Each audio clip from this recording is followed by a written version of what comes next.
Hey guys, in this video I'm going to show you some quick tips and tricks about actually playing Warcraft Rumble. There's lots of videos that I've made and others have made about the best way to use your gold, the best way to save up and min-max your account.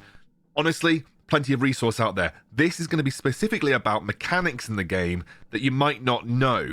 Obviously, I'm not going to cover things like what is an Unbound minion, but what I am going to cover are things like how do you tank with an Unbound minion? How do you draw aggro? How can you reset aggro? What is mini blocking? What is minion speed? Can you split minions, etc.? So that is what I'm going to cover in this video. And the first thing that I'm going to cover is hopefully an episode of Unbound aggro drawing and tanking, which is one of the most basic mechanics in the game that you need for both PvE and PvP. So I'm going to show you in this video right now. Okay, we have a ranged unit over here. What I'm going to do is when they're getting into range, I'm going to drop my Unbound minion right next to them, and you're going to notice that will draw the aggro immediately, allowing my harpies to clean up the majority of that pack. Replay it slowly for you. You can see the harpies are just about coming into range of the necromancer, and just about before the necromancer starts their attack, I drop my earth elemental, and everybody jumps onto it and allowing my harpies to essentially clean up the entire pack of minis. And this is such an essential tool that you need for all of your skills in Warcraft Rumble. And that is what we call Unbound aggro. And that is essentially using an Unbound minion when a vulnerable minion is getting into range to pull the aggro from the enemy minis so that they focus it, allowing your vulnerable but usually high damage mini to do a huge amount of work. And that is a very simple mechanic. And actually, the mechanic that I just showed you there between Earth Elemental and Harpies is one of the most basic PvE mechanics in the game. And if you use it, you'll be able to get through a significant chunk of bosses in terms of progression. Really quick note about enemy unbounds. When an enemy unbound drops, you just want to ensure you place something as close as possible to it to draw the aggro, especially if they're trying to go for a particularly vulnerable unit on your backline. It can be a good way of just nullifying an unbound threat by doing so. The next tip that I want to show you is called mini blocking. This is useful in some circumstances where you have a very fast mini, like a Huntress, and a very slow mini, like a General Dracasath or a Molten Giant or something like that, and you don't want the Huntress to run past the slow mini. So what we're going to do is show you how that works. You place the slow mini first, and the Huntress you want to place directly behind it. The Huntress is going to get stuck, as you can see, on General Dracasath, and it will follow the pathing of General Dracasath until it is able to sneak by it. But for the most part, it will get stuck behind it, which means it will not run ahead of General Dracasath, and it will stay behind it, almost acting like a phalanx shield.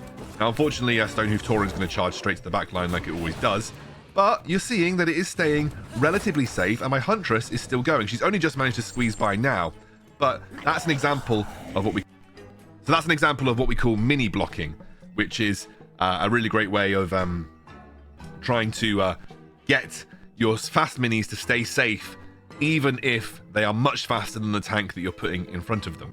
So there's also this opposite thing that you can do where you can get fast units to push some slower units along. It's a little harder to pull off and not consistent, so I wouldn't recommend that you do it, but it's quite good if you kind of want Tyrion to get into the fight a bit quickly. Like this, you put the Huntress right behind Tyrion, and once we get through this wolf, hopefully we'll see it. But Huntress will push Tyrion along a lot quicker, especially around these corners, as you can see, like this. Pushes the Tyrion along, which is quite useful for the same reason that you kind of speed the Tyrion up, but also keep the Huntress in a safe position. So it's another really good little tip, just about using mini speed to your advantage. Now what I'd like to show you is something called stunning to reset aggro. So what I'm going to do is I'm just going to play a few minis this side.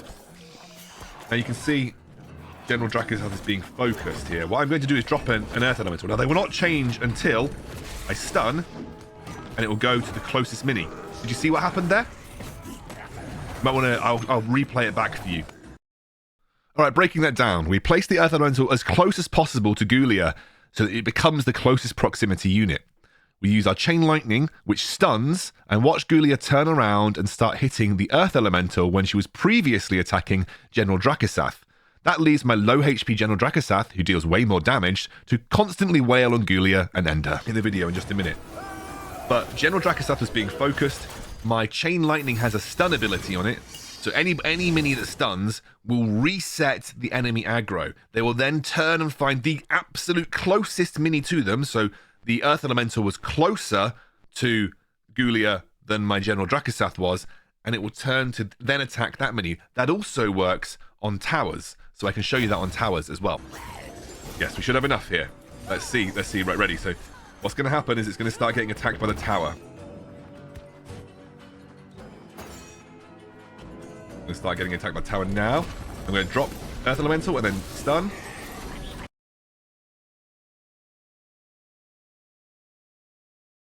And the tower turns. I mean, we killed it immediately, but you saw the tower turned at the end to attack Earth Elemental. Unfortunately, we killed it very quickly because we are a higher level.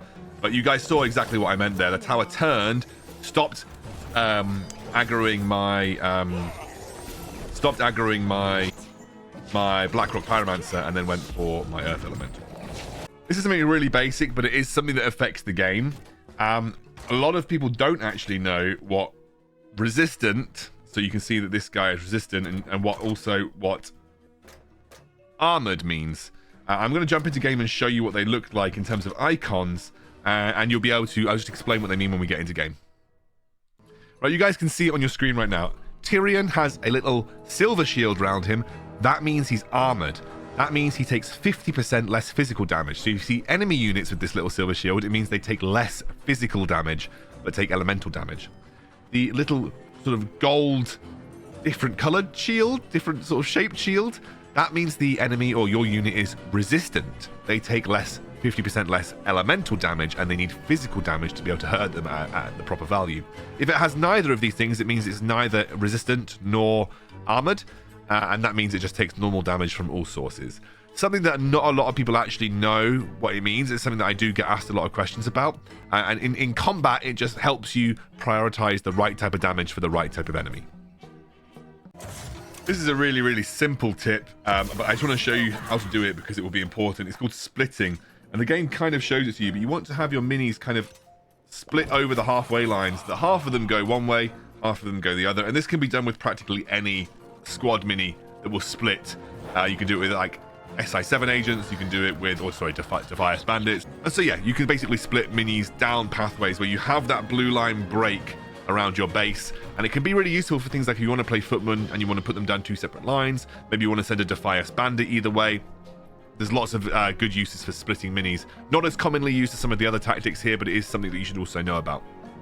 Okay, and that's everything. That's just some small tips and tricks that will help you just maybe get the edge here and there. The most important thing is kind of understanding about aggro resets and also understanding about Unbound tanking, as they're going to be the two most used mechanics that I think you'll have on a frequent basis in the game. I hope this has been useful for you. If it has, please feel free to like and subscribe. And if you'd like to join my channel members, I am working out the benefits for them right now. There'll be a private Discord channel. I'll be publishing decks earlier for certain tiers of memberships, so you'll be able to see a smaller video and also a guide. So I'll make it private first for members, and I'll release it to the public a little bit later, so you'll get early looks at decks that I'm working on as well. Really, really appreciate you guys tuning in, and hopefully I'll see you next time.